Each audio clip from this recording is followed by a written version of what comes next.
But once upon a time, Mel was one of the most feared, ruthless, violent outlaws that you'll ever hear about. He took his oath as the leader of the Hells Angels very seriously and unleashed his fury on rival gangs or anyone else involved in organized crime that dared oppose him. Although a true-blood criminal, Mel never hurt innocent people. His wrath was saved exclusively for other outlaws who he and his fellow angels were at war with, or anyone who made the mistake of hurting the people he cared about. Mel once served a 4-year prison sentence following an incident which involved an ex-girlfriend. After being made aware that a former girlfriend of his, who he was still very close and had remained good friends with, had been severely beaten by her new boyfriend, Mel and a couple of his angel brothers broke into the boyfriend's home and, with the assistance of a baseball bat, duct tape, firearms, and a pair of pliers, taught this woman beater a lesson he would never forget. Mel, take us back to that day and just walk us through how it all went down. Okay, so, the girl was an ex-girlfriend of mine that I was very close with her family still. And, we broke up just because I had so many different things going on in life and so many different women going on. So I still had a lot of feelings for her. And her sister reached out to me to tell me about how the boyfriend she was with at the time was laying his hands on her, beating her up, and real jealous, wouldn't let her, a guy would look at her, he'd take it out on her. So once that got made to my attention, I happened to give the girl a call on a Sunday, and we didn't talk too much, bro, because she was pretty upset with me for breaking up with her, and she had to find a new dude. But you obviously still cared about her enough. Still cared about her. Her family owned a bar that we hung out in. I was tight with her mother and father, and she still had to see me inside the bar with different various of girls that I've had back in the day. So we didn't have the best relationship, She was scorned at me. But I reached out to her on this Sunday afternoon because I found it hard to believe that she would be letting this go on. Mm-hmm. And she answered the phone, and, I said to her, hey, Kendall, I said, what's going on, man? What's this? I hear that you're in this kind of abusive relationship. Well, lo and behold, I didn't know that he was in the car with her. Mm. So he grabbed the phone and shot me some choice words and said, hey, hey,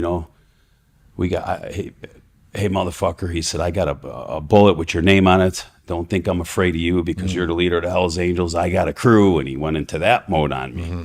So after I smashed the home phone that I called him on because I was irate, then the next day, Monday, me and two of the other guys went over to her mom and dad's house to sit down and talk about what was going on. Her dad, being an ex-Marine, he was not happy with what was happening here. He had all kinds of crazy plans, and we were trying to tell him, all right, Pop, slow it down, man. Let's see what's going on.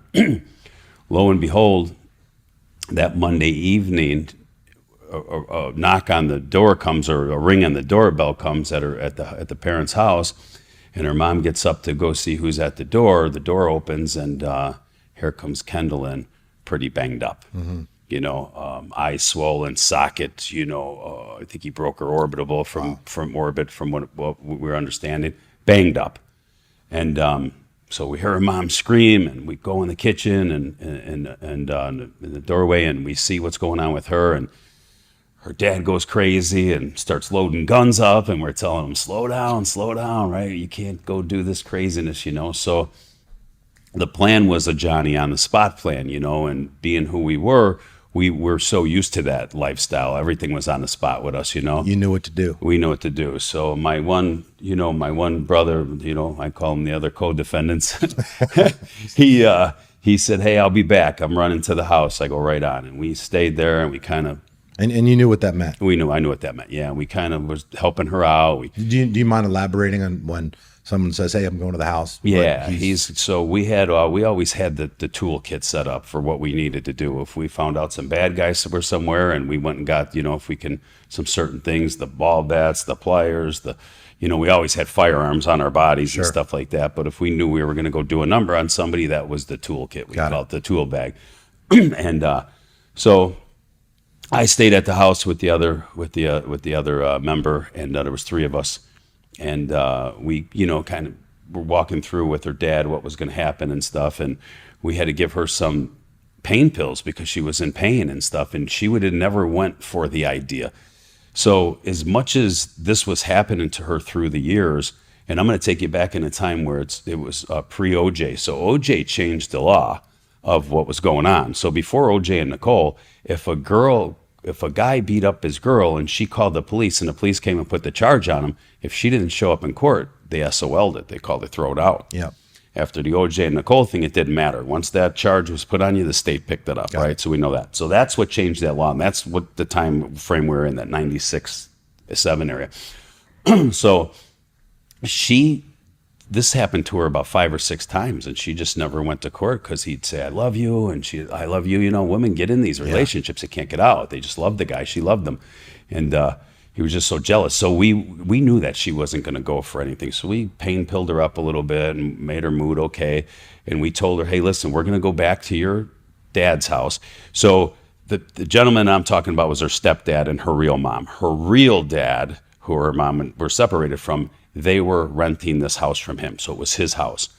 So we said, we're going to we'll go there. We're going to take you with us, Kendall. We're going to pack up some of your stuff. When we leave, you're going to call him up and tell him to come and get all his stuff out. And tomorrow your real dad's going to come and change the locks on this house. And you're going to come back home with your mother and George. Sure. And she said, okay. But the whole time we knew we were just spinning her what we needed to do. So we went. It was real cold out. I think the actual date is December 16th of 96, because you don't forget them days. You know? Freezing out, it's probably 20 below in Chicago. And we drove over to the house. George and Kendall drove together, and we got in the house, and the fellow started packing up some of her stuff with her clothes and stuff like that. But we had her call him on the phone. When she called him on the phone and told him what the plan was, we knew he was going to be, no, Kendall, please, I'm sorry. Right. I'm on my way. Please don't leave. And she's like, Brian, I'm here with George. Come and get your stuff when we leave. And my dad's changing these locks on it tomorrow. And we're done. It's a wrap with us. We're done. And no, Kendall, I love you. I'm going to be right there. I'm going to be right there. And the whole time we're behind the scenes going, our plan's working, because we wanted to lure him there. So that's what we did. We were doing that. And he came to the house, just like we knew he would, about 15 minutes later. And then the plan was, as soon as he walked into the door, that George was going to get Kendall out the back door, because of course she didn't know what was happening and stuff like that. And that's what happened. So him and one of his guys walked in the door together, not knowing we were there, coming in to see Kendall. And then one of my guys shut the door behind him, and popped on the light. I'm sitting on the couch, the living room couch, and he sees me. And what were you weighing in at that time? I was always around 290. That was my going weight back in them days. Yeah. I was always real big like that. That could be a pretty intimidating sight for our listeners. Yeah. When you go into a situation like that, the light flickers on, you have the 290-pound boss of the Hells Angels sitting on your couch. Yeah. Welcome home. Welcome home. So, and he knew me from the nightclub. Like I said, her stepdad owned this big club. A lot of us hung out, and he was hanging out there because she bartended. So he knew me, and I didn't know him, but he knew of the whole presence and seeing me out and stuff like that. Sure. So, so when he looked at me and he was like, oh, hey, bro. Hey, bro. Is Kendall here? And I said, well, now I'm your bro. I said, but yesterday you were telling me to go F my mother and the whole 9 yards, which made me smash the phone. I said, so no, Kendall's not here, I said, but, we're here and we're going to talk. His friend that he brought into the house, I knew a story where this gentleman was beating Kendall up at the time, and his friend stopped him and said, hey, you ain't doing that shit in front of me. And I knew that story, and I asked him if he was that guy, and he told me yes. And I said, well, I got some respect for you for doing that, And that's when he said, I don't want no part of this.